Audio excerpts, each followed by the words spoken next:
The bard doth speaketh, and the crowd shall listen. Welcome back, everyone, to another episode of my podcast thingamajig. Today's a special one to celebrate 300 followers over on the Instagram. One of my friends suggested to do a guided tour through the Bard Coon Arsenal. So that's what I'm going to do. I'll show all the instruments I have that I use in the project. Play a little something on them just so you understand what they sound like when you're listening through the tracks. And explain a little bit about, my history with the instruments. So, yeah, without further ado, let's go. This is my lute. It's a Rusbeck 8-course treble lute, so it's not anything special, not anything high quality. Most of it's either plastic or styrofoam. It has like a real thick, dense styrofoam soundboard. Besides that, I've got nylon strings on it. The strings are doubled, and then for the lower register strings, there's an upper octave, and then the lower octave. And they're all doubled except the highest string, which right now is actually made of dental floss because I don't have one. It broke, and I just don't have one right now. So it's a little flat, and it sounds bad because it's dental floss, but you do what you do. Anyway, I got this senior year of high school for Christmas. It's been a dream of mine for a while to have a lute, so I finally do. My plan was to play actual Renaissance repertoire on it. Never thought I'd be playing fantasy music on it. But here's what it sounds like. And every time I play them, I'm going to put a little reverb on. The standard Bard Coon reverb. Just so you can understand what it sounds like in the context of the recordings. And also a lot of these instruments, without reverb, the mic makes them sound like garbage. So anyway, yeah.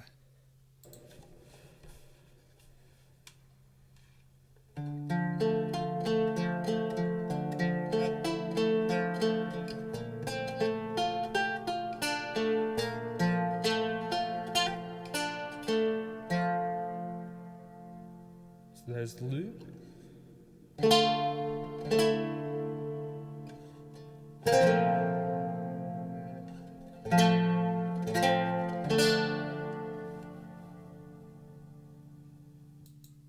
So that was the lute. I'll put that aside.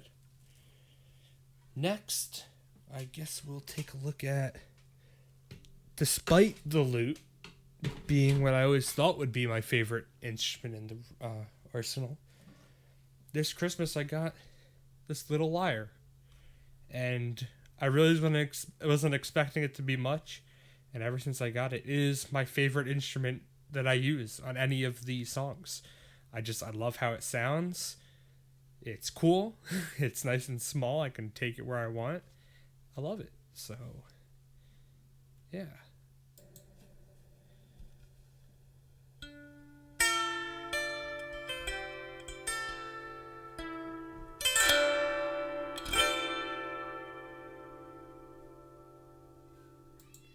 And then another playing style you can do, you take your hand and you mute the strings from the back and you strum it.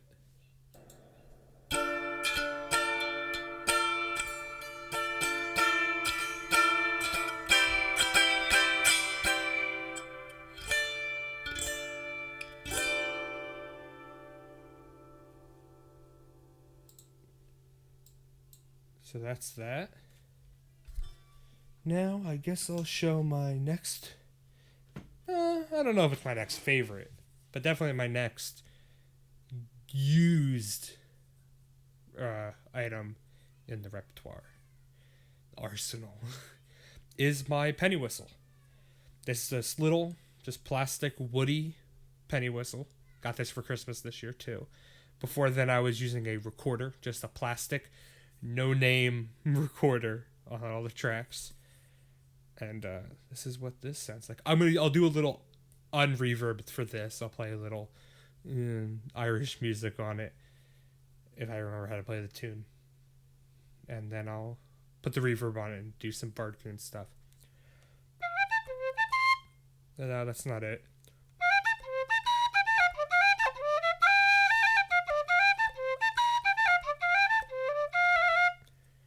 So that's it, unreverbed. As you can tell, it doesn't sound that great.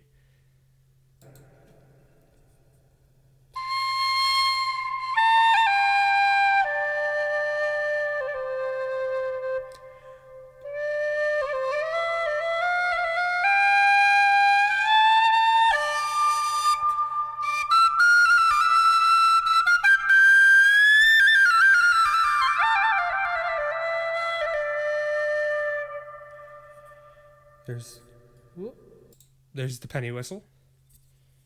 Next, yeah. No. Yeah. Let's get the big boy up here. This is it's not going to fit in the camera. My Celtic Harp. Got this the strings are in the way of my face. This is my Celtic Harp. Got this recently. I haven't used it much. I used it quite a bit in Fantasy February.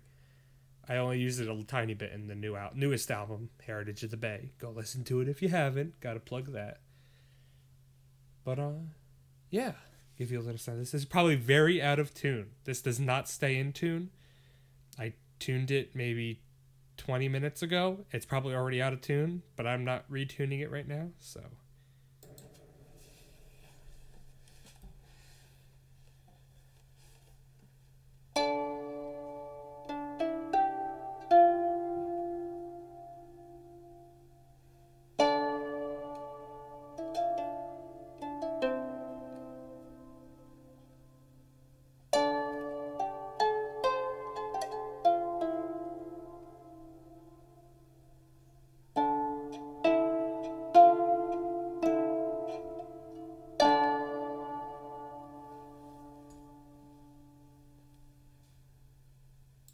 There's the Celtic Harp. Next. Yeah. We'll do the counterpart to the lute in the recordings. I have just a little nice Yamaha. I think it's a Yamaha. Classical guitar. I love this. Sounds real nice. It's what I use, and sometimes I right now it's tuned in D standard. So it technically ends up playing in the same key as the lute. Sometimes I just use this instead, mainly because I have my lute hanging on the wall half the time and I don't feel like taking it down. I'll whip out the guitar and record with the guitar instead. Yeah.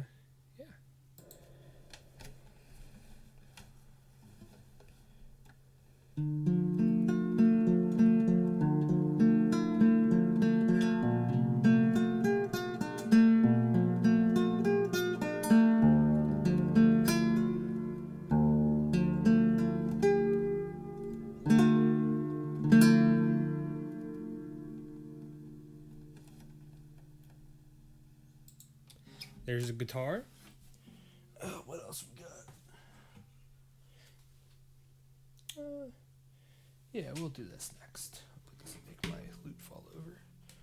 I have all my instruments just perilously sitting on the table next to me. So, this is the mandolin I use. It's just a cheap, no-name mandolin. It has a name, but it's not a good company or anything. Right now, it is you can't see it on camera, but I'm holding a string. One set of strings is broken off, so I don't have it in standard mandolin tuning. I have it tuned to GDG. It's probably it is very out of tune. I don't tune this thing. I actually usually like it a little out of tune. If it's really out of tune, then I'll tune it a little. But I like having it out of tune, especially in the tracks, because it gives a nice chorusy effect, both in terms of the instrument itself and in terms of all the other instruments. Having it out of tune gives it a nice, subtly eerie, kind of somber feel. Yeah.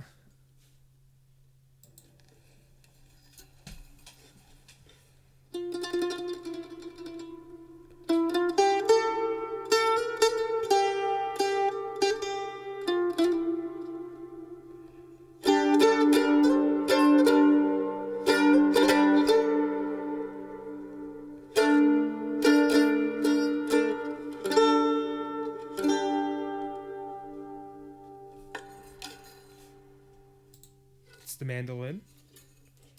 Where's this gonna go? I'll get this back on the table.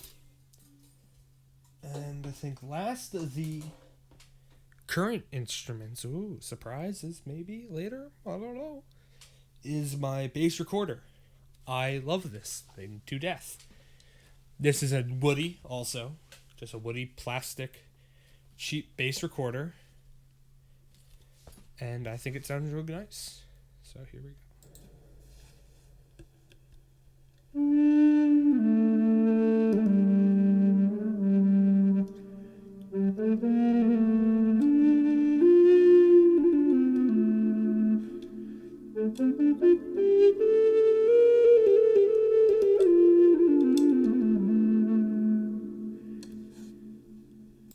There's that. Throwing things. Alrighty. And now, surprise instruments? Yeah. These are 2 new instruments, brand new. I've only had them for like 3 days. Part of my... Oh, there goes the bass recorder. Part of my birthday presents this year. I got a kalimba, which I think sounds really nice. I think it'll be a nice little addition to the Bardicoon arsenal.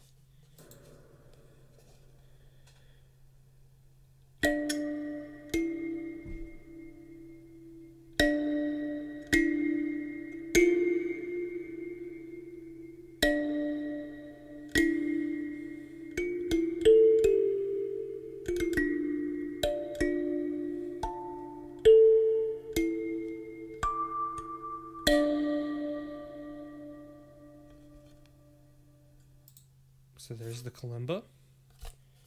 And now the newest addition also. Some of you have already seen this over on the Instagram. Is a bowed psaltery. So yeah, play a little bit of this. I'm still very new to the bowed psaltery. New to bowed instruments in general. I don't do bowed instruments. So here we go.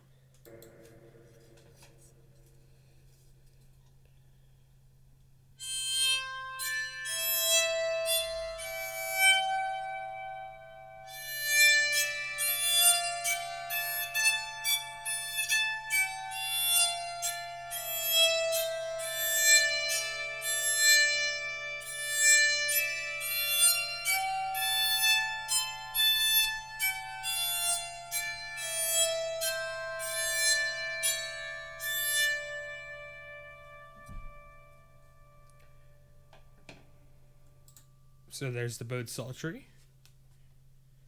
And that should be all of the instruments.